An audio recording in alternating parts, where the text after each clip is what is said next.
Hey, today's Thursday. We're getting ready to go camping, and I got some walnut. 4 square feet of walnut, 8/4 thick. That means 2 inches thick.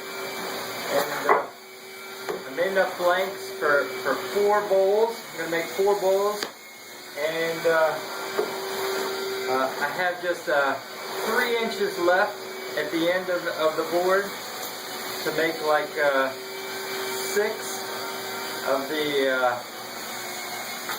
birdhouse ornaments that Pojo Tyler posted on his video.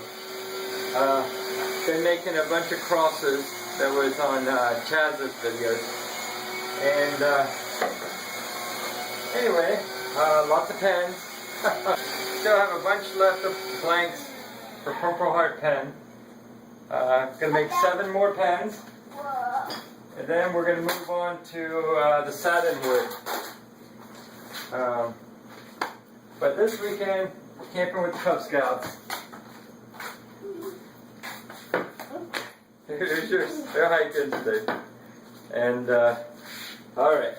Anyway, say goodbye. Goodbye. And my next video is gonna be making a bowl out of walnut wood.